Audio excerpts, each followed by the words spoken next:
अभी मैं सीबीएसई का यह सैंपल पेपर देख रहा था कि ये सैंपल पेपर इंपॉर्टेंट हो सकता है। इससे पहले मैं यह बता दूं कि सीबीएसई ने 2 से 3 बार सैंपल पेपर में चेंजेस किया है और बताया जा रहा है कि आने वाले समय में दिसंबर तक एक बार और कुछ ओवरऑल चेंजेज हो सकता है। तो ये चेंजेस सैंपल पेपर में होने का क्या मतलब है? हालांकि ये चेंजेस माइनर है, लेकिन जो चेंजेस आ रहे हैं इसका मतलब यह हो गया कि स्टूडेंट के लिए अच्छी तरह से तैयारी करने का समय है। वह एक गलती को करते हैं जिसके कारण उनकी परेशानी बढ़ जाती कि वो मॉक टेस्ट में भाग नहीं लेते। और बहुत बार बहुत सारे स्टूडेंट कहते हैं कि हमने मॉक टेस्ट में भाग नहीं लिया और इसके कारण क्या हुआ। तो आप एक अच्छे सैंपल पेपर से उसके जो क्वेश्चंस है कंटेंट वाइज बनाना हमेशा याद रखें, क्योंकि ये बहुत ही इंपॉर्टेंट होती हैं। प्रत्येक दिन एक सैंपल पेपर एक सब्जेक्ट के बनाने हैं।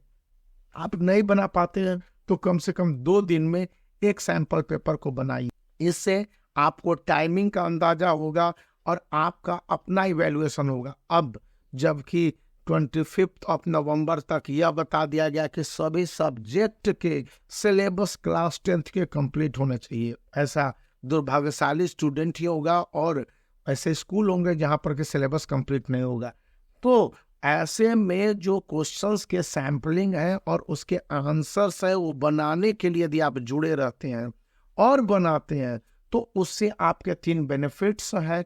क्योंकि सीबीएसई जो चेंज कर रही है वो बेसिक तौर पर क्वेश्चंस के मार्किंग में, क्वेश्चंस के नेचर में चेंज कर रही है और उसके साथ साथ वो उसको आसान बना रही है। क्वेश्चंस को आसान बनाने के मैं आपके 3 तरीके इसी बुक में बता दे रहा हूँ। यहाँ पर इसको ये दिखता नहीं होगा, थोड़ा सा लाइटिंग बहुत ज्यादा है।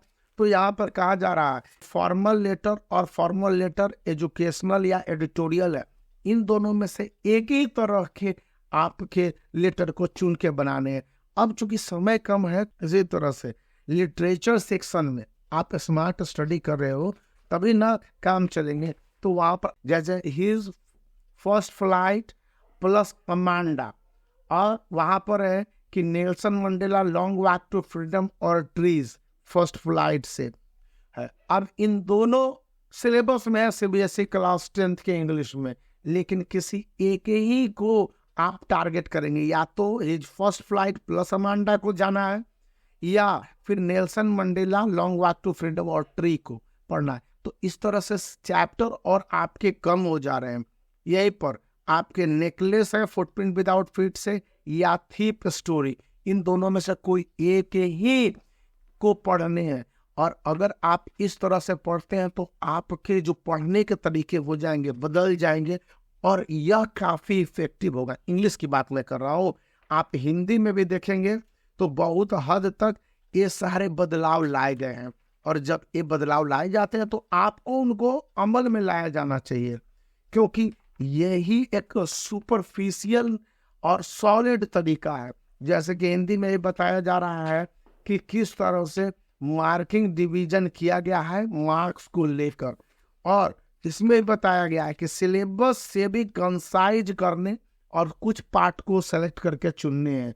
जैसे यहाँ पर आप देखेंगे लिटरेचर को लेकर कि परशुराम और परशुराम का जो कैरेक्टर परशुराम बार बार कहते हैं, या फिर आप आगे देख लीजिए तो माता का प्रेम पिता का प्रेम ये वाला है, और इसको लेकर माँ कहाँ माता का अचल और मैं क्यों लिखता हूँ, इस प्रश्न के लिए इस तरह के क्वेश्चन है। तो दोनों एक ही चैप्टर से नहीं है और ऐसे में आपको दोनों में से कोई एक ही चैप्टर पढ़ने होंगे। यह बात मैं नहीं कहता हूँ, इसका ब्लूप्रिंट कह रहा है।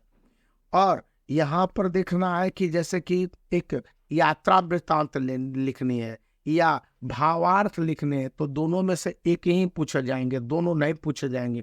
इन बातों को जो समझ पाएगा वही स्मार्ट तरीके से तैयारी कर पाएगा सीबीएसई क्लास 10th में। और ये बात ध्यान रखनी है सभी सब्जेक्ट में, मैथमेटिक्स में भी यह बात है, सोशल स्टडीज में भी है, जिसके बारे में आगे बताऊंगा। तो बने रहने, वीडियो को लाइक करने के साथ चैनल को शेयर करने, सब्सक्राइब करने।